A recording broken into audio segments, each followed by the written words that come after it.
নবীজি সাল্লাল্লাহু আলাইহি ওয়াসাল্লাম নবীজির চাচার কাছে গিয়ে বললেন, চাচা আমি আপনারে বলে দিলাম, আপনি শুধুমাত্র বলেন লা ইলাহা ইল্লাল্লাহ। আপনি যদি শুধুমাত্র এতটুকু বলতে পারেন, আমি মুহাম্মদ বললাম চাচা, আমি আপনারে জান্নাতে নেওয়ার জন্য যা করা লাগে আমি করব। আপনি শুধুমাত্র একবার বলেন লা ইলাহা ইল্লাল্লাহ। নবীজির আলহামদুলিল্লাহ আলহামদুলিল্লাহ নাহমাদুহু ওয়া নাস্তাঈনুহু ওয়া নাস্তাগফিরুহু ওয়া নু'মিনু বিহি ওয়া নাতাওয়াক্কালু আলাইহি ওয়া নাউযু বিল্লাহি মিন শুরুরি আনফুসিনা ওয়া মিন সাইয়্যাতি أعمالنا من يهده الله فلا مضل له ومن يضلله فلا هادي له وأشهد أن لا إله إلا الله وحده لا شريك له وأشهد أن محمدًا عبده ورسوله أما بعد فأعوذ بالله من الشيطان الرجيم بسم الله الرحمن الرحيم وإذا صرفنا إليك نفرا من الجن يستمعون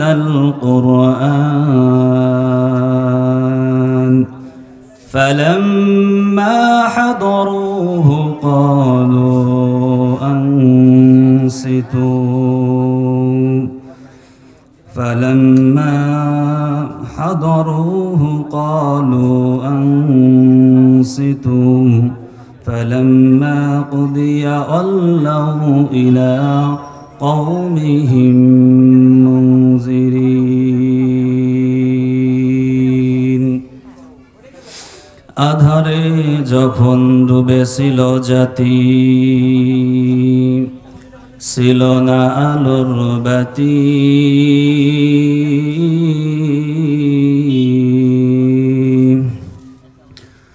আধারে যখন ডুবেছিল জাতি, ছিল না আলোর বাতি,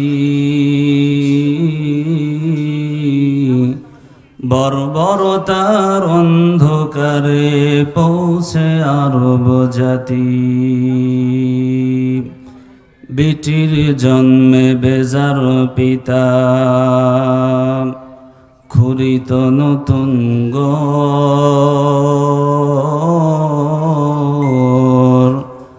কন্যা সন্তান জন্মিলে মায়ের কাঁপিত সে অন্তর। আহা সেই সে কঠিন বিপদের দিনে, আহা সেই সে কঠিন বিপদের দিনে, মোদের আল্লাহ তুমি করেছ মদদ,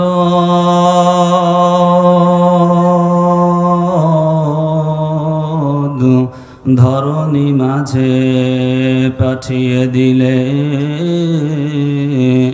রাসূল মুহাম্মদ। সবাই কালেমা পড়ি লা ইলাহা ইল্লাল্লাহ, লা ইলাহা ইল্লাল্লাহ, লা ইলাহা ইল্লাল্লাহ, লা ইলাহা ইল্লাল্লাহ, লা ইলাহা ইল্লাল্লাহ, লা ইলাহা ইল্লাল্লাহ, লা ইলাহা ইল্লাল্লাহ, লা ইলাহা ইল্লাল্লাহু মুহাম্মাদুর রাসূলুল্লাহ। আলহামদুলিল্লাহ, আল্লাহ তাআলা দরবারে লাখো কোটি শুকরিয়া আদায় করছি। চক আমহাটি হিফজুল উলুম কওমি মাদ্রাসার উদ্যোগে বিরাট ইসলামী জালসায় আজকে আমরা উপস্থিত হতে পেরেছি। অত্র মাহফিলের সভাপতি আলহাজ হাফেজ হজরত মাওলানা আবুল হোসাইন সাহেব, এছাড়াও যে সমস্ত বক্তাগণ রয়েছেন সকলের জন্য শুরুতে দোয়া করছি, বারাকাল্লাহু ফি হায়াতি। মুআজ্জাজ হাজিরিন, সময় অল্প, ভূমিকা কম, মূল আলোচনার দিকে আগাচ্ছি। আল্লাহ পাক রব্বুল আলামিন আমাদেরকে যেই দুনিয়াতে চলার জন্য যেই কোরআন দিয়েছেন, কিতাব দিয়েছেন, এই কোরআন, এই কিতাব আল্লাহ পাক রব্বুল আলামিনের দুইটা সৃষ্টির জন্য, পথ চলার জন্য আল্লাহ পাক রব্বুল আলামিন দিয়েছেন। একটা হলো মানব জাতি, আর একটা হলো জিন জাতি। এই দুইটা জাতিকে দুনিয়ার জমিনে সঠিকভাবে চলার পথের জন্য আল্লাহ পাক রব্বুল আলামিন এই কোরআনটা নাজিল করেছেন। তো মানুষ জাতিরা এই কোরআন থেকে, কোরআনের আওয়াজ শুনে, কোরআন দেখে, কোরআনের তেলাওয়াত শুনে মানবরা নিজের ঈমানকে বৃদ্ধি করবে। আল্লাহ পাক রব্বুল আলামিন বলেন যে মুসলমান মোমেন তারা কোরআন তেলাওয়াত শুনলে যাদের বারে ঈমান, তারাই হলো আল্লাহর জমিনে সবচাইতে বড় মুসলমান, ঈমানদার। আর যাদের কোরআন শোনার পরেও ঈমান বাড়ে না, কোরআন শোনার পরেও যাদের পরিচিতি চেঞ্জ হয় না, পরিবেশ চেঞ্জ হয় না, এরা ঈমানদার না, বরঞ্চ এরা নামধারী মুসলমান, নামধারী ঈমানদার। মুআজ্জাজ হাজিরিন, এই যে কোরআন আল্লাহ পাক রব্বুল আলামিন নাজিল করেছেন, এটা মানব জাতি এবং জিন জাতি, এই দুইটা জাতির জন্য আল্লাহ তাআলা এই কোরআনকে জমিনের মধ্যে নাজিল করেছেন। তারা এই কোরআন দিয়ে পথ চলবে। কিন্তু বড় দুঃখের বিষয় হলো, এই কোরআন আমাদের সামনে, মানব জাতির সামনে থাকার পরেও আমরা মানুষেরা, কোরআন থাকার পরেও আমরা বিপদগামী। অথচ এই একই কোরআনের তেলাওয়াত শুনে, এই একই কোরআনের আওয়াজ শুনে জিন জাতি তারা মুসলমান হয়ে গেছে।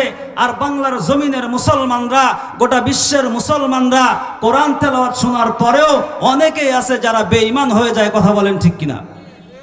আল্লাহ পাক রব্বুল আলামিন এই পবিত্র কোরআনুল কারীমের মধ্যে ঘোষণা দিয়ে আল্লাহ তাআলা জাতিকে জানায়া দিলেন, মানব জাতি যারা কোরআন শুনে ঈমানদার হয়, এই একই কোরআনের মধ্যে আল্লাহ তাআলা জিন জাতির সম্পর্কে একটু আলোচনা করেছেন, যারা কোরআন শুনে মুসলমান হয়েছেন।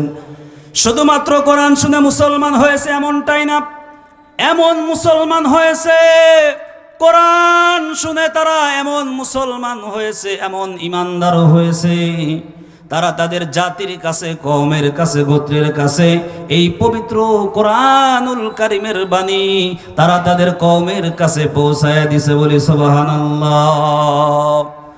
জিন জাতিদেরকে আল্লাহ পাক রব্বুল আলামিন এমন একটা ক্ষমতা দিয়েছিলেন, তারা জমিন থেকে আসমানের উপরে উঠতে পারত, জমিন থেকে তারা আসমানের মধ্যে তারা চলাফেরা করার মতন ক্ষমতা আল্লাহ তাআলা জিন জাতিকে দিয়েছিলেন। এই জিনের দলগুলো আসমানের দিকে যখন ওঠার জন্য রওনা হলো, তারা আসমানের কাছাকাছি, প্রথম আসমানের কাছাকাছি যাওয়ার সঙ্গে সঙ্গে আল্লাহ পাক রব্বুল আলামিন ওই আসমান থেকে উল্কাপিণ্ড দ্বারা তাদেরকে আঘাত করে জমিনের মধ্যে ফিরাইয়া দিল। এইবার জিনের দলরা চিন্তা করলো, হয়তো আমাদের কোনো আমলের কারণে আসমানে উঠতে পারলাম না। আবার জিনের দল জমিনের মধ্যে ফিরে আসলো। তারা জমিনের মধ্যে ফিরে এসে চিন্তা করলো, আমাদের চাইতে আমলওয়ালা, আমাদের চাইতে ভালো কোনো জিনের দল আছে কিনা, তাদেরকে বের করা হোক। এইবার আরেকটা দলকে তারা প্রেরণ করলো, যাও দেখি, আমরা তো যেতে পারলাম না, তোমরা যাও। এই জিনের দলেরা যখন আসমানের দিকে অগ্রসর হয়, যখন তারা আসমানের কাছাকাছি চলে যায়, আল্লাহ পাক রব্বুল আলামিন ওই যে উল্কাপিণ্ড সেট করলেন, ওই উল্কাপিণ্ড দ্বারা এই জাতিকে, জিনের দলকে আবার যখন আঘাত দেওয়া হলো, আঘাত করা হলো, তারাও জমিনের মধ্যে ফিরে আসলো। আসমানের উপরে তারা অতিক্রম করে যাইতে পারলো না। এইবার জমিনের মধ্য থেকে আবার একটা দলকে তারা পাঠায়া দিল। এই দলটাও যখন তারা ফিরে আসলো, হাজার হাজার লক্ষ লক্ষ জিন একত্র হয়ে এক জায়গায় হয়ে এই জিনের দলগুলো সব তখন আলোচনা শুরু করে দিল। আমরা এতদিন আসমানের উপরে উঠতে পারতাম, কিন্তু আজকে কি এমন ঘটনা ঘটলো, কি এমন জিনিস ঘটে গেল যেই জিনিসের কারণে আমরা আসমানে উঠতে পারি না। অতএব আমাদের এই বিষয়টা খুঁজে খুঁজে বের করা দরকার, আমরা কোন কারণে আসমানের দিকে যাইতে পারি না। এইবার জিনের দলেরা বিশাল বড় আয়োজন করলো, হাজার হাজার জিনদেরকে নিয়ে। আমরা যেমন মাহফিলের আলোচনায় বসেছি, এমন হাজার হাজার জিনদেরকে নিয়ে একটা জায়গায় বসে যখন আলোচনা শুরু করলো, তারা চিন্তা করলো আমরা আসমানে যেতে পারতাম, সেই আসমানে কেন যেতে পারি না, ওই আসমানে কেন উঠতে পারি না। এইটা বের করার জন্য তারা সবাই যখন চিন্তা করলো, একটা কমিটি তৈরি করলো। এই কমিটির মাধ্যমে তারা জমিনের মধ্যে জায়গায় জায়গায় জিনদেরকে সরায়া দিল, যাও খুঁজে দেখো, খুঁজে দেখো কোন কারণে এই জিনের দলরা আসমানের দিকে যেতে পারে না। যেমন ভাবে সমাজের মধ্যে তাবলিগ জামাত বিভিন্ন মসজিদে, বিভিন্ন এলাকাতে, বিভিন্ন জায়গায় ভাগ হয়ে তারা দলে দলে ভাগ হয়ে মানুষকে দ্বীনের দাওয়াত দিতে চলে যায়। তো জিনরাও এরকম একটা বড় মিটিং, আলোচনার সভা একটা বসায়া দিল। লক্ষ লক্ষ জিনের মধ্য থেকে ওইখান থেকে বাছাই করে কয়েকটা দলকে নির্ধারণ করলো যে তোমরা অমুক দিকে যাও, কাউকে পূর্ব দিকে, কাউকে পশ্চিম দিকে, কাউকে উত্তর দিকে, কাউকে দক্ষিণ দিকে। এইভাবে যখন পাঠিয়ে দেওয়া হলো, এই জিনের দলেরা সব দিকে ঘোরাফেরা শুরু করছে যে কোন কারণে তারা আসমানে উঠতে পারে না, এই কারণটা তাদের বের করতে হবে। এইদিকে জিনের দলেরা দলে দলে বিভক্তি হয়ে যখন জমিনের মধ্যে কোন কারণে তারা আসমানে উঠতে পারে না কারণটা খোঁজা শুরু করলো, আল্লাহর নবী সাল্লাল্লাহু আলাইহি ওয়াসাল্লাম ঠিক ওই মুহূর্তেই ওয়াকাজ নামক জায়গা নামক একটা জায়গাতে ইহুদি কাফের মুশরিক বেধর্মী তারা তাদের আয়োজন করেছিল।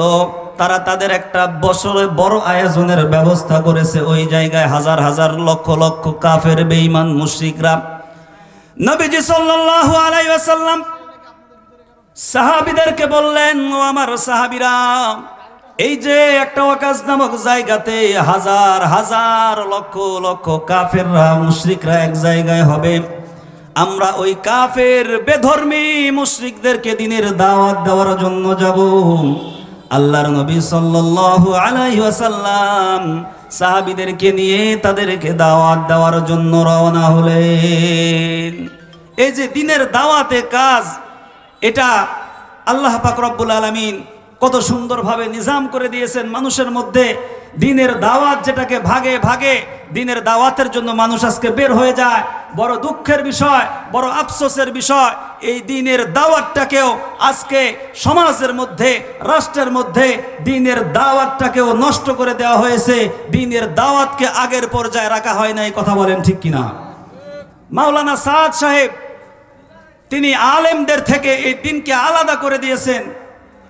মাওলানা সাদ সাহেবের বক্তব্য হলো, নবী রাসূলরা হেদায়েত দেওয়ার মালিক। আল্লাহ যদি হেদায়েত দেওয়ার মালিক হতেন তাহলে যে যুগে যুগে নবীদেরকে পাঠানোর কোনো দরকার ছিল না, বলি নাউজুবিল্লাহ। মাওলানা সাদের বক্তব্য হলো, আল্লাহ যদি হেদায়েত দেওয়ার ক্ষমতা রাখতো তাহলে নবীদেরকে যুগে যুগে মানুষের কাছে পাঠানো দরকার ছিল না। আল্লাহ যারে খুশি ওরে ধরতো আর হেদায়েত দিয়ে দিত। এটা হলো সাদের বক্তব্য। আর ওলামায়ে কেরামের বক্তব্য হলো যে না, হেদায়েত দেওয়ার মালিক আল্লাহ, হেদায়েত দেওয়ার মালিক কোন নবী রাসূল না। হেদায়েত দিতে পারবেন একমাত্র আল্লাহ। নবী রাসূলের কাজ হলো শুধু দাওয়াতকে পৌঁছায় দেওয়া। এটার ব্যাপারে আমরা দলিল পেশ করে, কিন্তু মাওলানা সাদ তিনি ভ্রান্ত আকীদার কারণে আজকে গোমরা হয়ে গেছেন, জনগণের মধ্যে এই দ্বীনের মেহনতটাকে নষ্ট করে দিয়েছেন। আমরা বলি, আমাদের নবী সাল্লাল্লাহু আলাইহি সাল্লামের চাচা আবু তালেব যখন মৃত্যুর শয্যা, নবীরা যে হেদায়েত দেওয়ার অধিকার ক্ষমতা রাখে না এটার প্রমাণ, নবীজির চাচা যখন মৃত্যুর পর্যায়ে চলে গেলেন, দুনিয়া ছেড়ে বিদায় নিবেন ভাব, এমন সময় নবীজি সাল্লাল্লাহু আলাইহি সাল্লাম নবীজির চাচার কাছে গিয়ে বললেন, চাচা আমি আপনারে বলে দিলাম, আপনি শুধুমাত্র বলেন লা ইলাহা ইল্লাল্লাহ। আপনি যদি শুধুমাত্র এতটুকু বলতে পারেন, আমি মোহাম্মদ বললাম চাচা, আমি আপনারে জান্নাতে নেওয়ার জন্য যা করা লাগে আমি করব। আপনি শুধুমাত্র একবার বলেন লা ইলাহা ইল্লাল্লাহ। নবীজির চাচা আবু তালেব বললেন, রে ভাতিজা, সারা জীবন অতিবাহিত করেছি যেই ধর্মের ওপরে, যেই মূর্তির পূজার ওপরে, যে আগুনের পূজার ওপরে, আমি সর্বশেষ বেলা সেই ধর্মকে বিসর্জন দিয়ে তোমার কালেমাটাকে কবুল করে আমি যদি দুনিয়া ছেড়ে বিদায় নেই, তাহলে সমস্ত কাফেররা বলবে আমি বেধর্মী থেকে আমি তোমার ধর্ম নিয়েছি, মানে আমি তুমি মোহাম্মদকে ভয় করেছি। কিন্তু না না ভাতিজা, আমি এই কাজ করতে পারবো না। আমি মারা যাব, কিন্তু মানুষেরা আমার বিপক্ষে কথা বলবে, এইটা হয় না। এইটা কথা বলেই আবু তালেব ঈমান আনে নাই।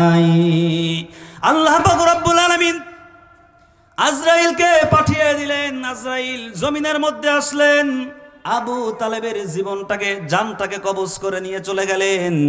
আল্লাহর নবী সাল্লাল্লাহু আলাইহি ওয়াসাল্লাম মনটাকে ভারাক্রান্ত করে তিনি একটা জায়গায় বসে আছেন, চিন্তা করতেছেন। যেই চাচা নবীজিকে বলেছিলেন, নবীজি যখন সমাজের মধ্যে কাফের মুশরিক বেধর্মীদেরকে দ্বীনের দাওয়াত দিতে লাগলেন, আল্লাহর নবী সাল্লাল্লাহু আলাইহি ওয়াসাল্লাম যখন লা ইলাহা ইল্লাল্লাহর দাওয়াত দিতে লাগলেন, কাফেররা নবীজির বিপক্ষে অবস্থান করলো। নবীজির বিপক্ষে অবস্থান করে তারা নবীকে বিভিন্নভাবে বাধানোর চেষ্টা করলো, নবীজিকে বিভিন্নভাবে তারা বাধা দেওয়ার চেষ্টা করলো। সর্বশেষ তারা আলোচনা করলো, না না, মোহাম্মদকে তো এইভাবে বাঁধানো যাবে না, চলো আমরা তার চাচার কাছে যাই। সবাই মিলে আবু তালেবের কাছে গিয়া বলল, ও আবু তালেব, তোমার ভাতিজা মোহাম্মদ আমাদের ধর্মের উপরে চুনকালি লাগাইয়া আমাদের ধর্মটাকে বিকৃতি করে দিল। তুমি তোমার ভাতিজাকে যদি বাধা না দাও, আমি বলে দিলাম তোমার ভাতিজাকে কিন্তু আমরা হত্যা করে ফেলবো। আবু তালেব নবীজি সাল্লাল্লাহু আলাইহি সাল্লামকে বললেন, মোহাম্মদ বিষয়টা কি, তুমি কোন ধর্মের দাওয়াত দাও? আল্লাহর নবী সাল্লাল্লাহু আলাইহি সাল্লাম বললেন, চাচা আমি আল্লাহর দাওয়াত দিয়ে একত্ববাদের দাওয়াত দেই। কোনো মূর্তির পূজা করা যাবে না, কোনো আগুনের পূজা করা যাবে না, একমাত্র আল্লাহর ইবাদত করতে হবে। নবীজি সাল্লাল্লাহু আলাইহি সাল্লাম তার চাচাকে বললেন, চাচা কারো কোনো কথা চলবে না, একমাত্র আল্লাহর ইবাদত করতে হবে, আমি সেই দাওয়াতটা দেই। এইবার আবু তালেব বললেন, রে ভাতিজা, আমি তো সবই বুঝি, আমার তো বুদ্ধি সব আছে, আমি সব বুঝতে পারি, সবই জানি, যাও তুমি তোমার দিনের কাজ করতে থাকো, বাকিটা আমি দেখতেছি। বলি আলহামদুলিল্লাহ। এই জন্যই নবীজি বলেছিলেন, চাচা আপনি শুধুমাত্র লা ইলাহা ইল্লাল্লাহ বলেন, বাকিটা যা দেখার আমি মোহাম্মদ দেখব। কিন্তু তার চাচা লা ইলাহা ইল্লাল্লাহ না বলে দুনিয়া থেকে বেঈমান হয়ে যখন দুনিয়া থেকে বিদায় নিলেন, নবীজি সাল্লাল্লাহু আলাইহি সাল্লাম মনটাকে ভারাক্রান্ত করে বসে আছেন। আল্লাহ পাক রব্বুল আলামিন জিবরাইল আমিনকে পাঠায় দিলেন, রে জিবরাইল, যাও যাও তুমি আমার বন্ধুকে বলো, লা তাহদি মান আহবাবতা ওয়ালাকিন্নাল্লাহ ইয়াহদি মান ইয়াশা। আল্লাহ পাক রব্বুল আলামিন আয়াত নাজিল করলেন। জিবরাইল আমিন নবীকে এসে বললেন, নবীজি আপনি কেন চিন্তা করছেন, আপনি কেন পেরেশানির মধ্যে আছেন? আপনার কাজ হলো শুধুমাত্র দাওয়াত পৌঁছায় দিবেন, ওয়ালাকিন্নাল্লাহ ইয়াহদি মান ইয়াশা। আর বাকি কাজ হলো আল্লাহর। আল্লাহ যারে চায় তারে হেদায়েত দিবে, আর আল্লাহ যারে চায় তারে ইসলামের পথে আনবে। আপনি নবীর তো হেদায়েত দেওয়ার ক্ষমতা নাই। এই যে মাওলানা সাদ বলেন, নবীদের হেদায়েত দেওয়ার ক্ষমতা আল্লাহর যদি থাকতো, নবীদেরকে পাঠানোর কি দরকার ছিল? আর আল্লাহ বলতেছেন যে না, ক্ষমতা হেদায়েত দেওয়ার মালিক আল্লাহ, নবীদের কাজ হলো শুধু দাওয়াত পৌঁছায়া দেওয়া। এই যে কোরআন বিদ্বেষী বক্তব্য দেওয়ার কারণে আলেমরা মাওলানা সাদকে বয়কট করেছেন, আলেমরা তার থেকে দূরে সরে গেছে। কিন্তু কিছু জাহেল যারা আলেমদের থেকে দূরে সরে গিয়ে জাহেলের পক্ষপাতিত্ব করে এই 24 সালে টঙ্গীর ময়দানকে রক্তাক্ত করেছে। কথা বলেন ঠিক কিনা? আমরা একটা বিষয় জানি যে তাবলিগে যারা গেছে অধিকাংশ ডাকাত, ওরা 5 ওয়াক্ত নামাজি হয়ে গেছে। আমরা জানি যারা চোর এরাই তাবলিগে গিয়ে 5 ওয়াক্ত নামাজি হয়েছে। যারা সন্ত্রাস চাঁদাবাজি এরাই তাবলিগে গিয়ে 5 ওয়াক্ত নামাজি হয়েছে। আলহামদুলিল্লাহ, এটা ভালো। কিন্তু একটা কথা হযরত আলী রাদিয়াল্লাহু তাআলা আনহু বলেছেন, মানুষের চরিত্র পাল্টে গেছে এটা বিশ্বাস করা যায় না। এক জায়গা থেকে পাহাড় সরে গেছে এটা বিশ্বাস করা যায়, কিন্তু মানুষের চরিত্র বিশ্বাস করা যায় না। মুআজ্জাজ হাজরিন, এটা স্পষ্ট হয়ে যায় যারাই ডাকাত থেকে আজকে তাবলিগে গিয়ে 5 ওয়াক্ত নামাজি হয়েছে, যারাই সন্ত্রাস থেকে আজকে 5 ওয়াক্ত নামাজি হয়েছে, তারা নামাজি হয়েছে ঠিকই, কিন্তু তাদের পূর্ব চরিত্রকে তারা ছাড়তে পারে নাই। যদি ছাড়তে পারত আজকে টঙ্গীর ময়দানকে রক্তাক্ত করতে পারত না। কথা বলেন ঠিক কিনা? আমাদের এই বাংলার জমিনে কোনো নাস্তিকের স্থান আর হবে না। যারা ইসলামের বিপক্ষে গেছে তারাই বাংলাদেশ ছাড়তে বাধ্য হয়েছে। কথা বলেন ঠিক কিনা? নাস্তিকতা নিপাত যাক, দিন ইসলাম জিন্দাবাদ। নাস্তিকতা নিপাত যাক, দিন ইসলাম জিন্দাবাদ। কোটি প্রাণে একই আওয়াজ। খোদাদ্রোহী ছাড় পাবে না এই বাংলায়, ঠাঁই হবে না মুসলমানরা জেগেছে আজ। ঠিক কিনা বলেন? খোদাদ্রোহী ছাড় পাবে না এই বাংলায়, ঠাঁই হবে না মুসলমানরা জেগেছে আজ। ও জোর কদমে সামনে চলো, বজ্র কণ্ঠে আওয়াজ তোলো, সবাই মিলে একই তালে দাও না স্লোগান। নারায়ে তাকবীর, নারায়ে তাকবীর, আল্লাহু আকবার। দিন ইসলাম, দিন ইসলাম। মুসলমানের এই দেশেতে নাস্তিকদের ঠাঁই নাই। নাস্তিকদের পক্ষে যারা তাদের কোনো রক্ষা নাই। মুসলমানের এই দেশেতে নাস্তিকদের ঠাঁই নাই। নাস্তিকদের পক্ষে যারা তাদের কোনো রক্ষা নাই। কথা ঠিক কিনা বলেন? মুসলমানের এই দেশেতে থাকতে হলে কোরআন মানতে হবে।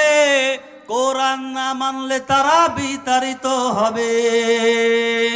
দিন ইসলাম জিন্দাবাদ, নাস্তিকতা নিপাত যাক। দিন ইসলাম জিন্দাবাদ, কোটি প্রাণে একই আওয়াজ। খোদাদ্রোহী ছাড় পাবে না এই বাংলায়, ঠাঁই হবে না মুসলমানরা জেগেছে আজ। কথা বলেন ঠিক কিনা? মুসলমানরা এখন আর আগের মতন ঘুমন্ত নাই। এই বাংলার জমিনে মুসলমানদেরকে আর দাবায় রাখার সময় নাই। মুসলমানদের বিপক্ষে যারা অবস্থান করবে তাদের স্থান হবে হিন্দুস্তান। কথা বলেন ঠিক কিনা? ইসলামেরই জন্য দেশের হয়েছে জন্ম, ইসলামের বিরুদ্ধে গেলে দেশ হবে ভিন্ন। ইসলামেরই জন্য দেশের হয়েছে জন্ম, ইসলামের বিরুদ্ধে গেলে দেশ হবে ভিন্ন। ইসলামের বিরুদ্ধে যারা নিয়েছো অবস্থান, এই বাংলায় ঠাঁই হবে না, যাও হিন্দুস্তান। ঠিক কিনা বলেন? মুসলমানদের বিপক্ষে অবস্থান নিলে বাংলাদেশে আর স্থান নাই। অনেক জ্বালাইছে, কোরআনের ময়দানে কোরআনের কথা বলতে দেয় নাই। হাজারো মাহফিল স্টেজ থেকে বাধা দিয়ে কোরআনের দাওয়াতকে বন্ধ করে দিয়েছে। আল্লাহ আজকে তাদেরকে বাংলাদেশ থেকে বিতাড়িত করেছে। কথা বলেন ঠিক কিনা? অতএব এটা শাহজালালের বাংলাদেশ, শাহপরানের বাংলাদেশ, শাহ মাকদুমের বাংলাদেশ। এই দেশে থাকতে হলে কোরআন অনুযায়ী থাকতে হবে। কোরআনের বিপক্ষে কাউকে কোনো অ্যালাউ করা হবে না ইনশাআল্লাহ, ইনশাআল্লাহ। মুসলমান ভাইয়েরা আমার,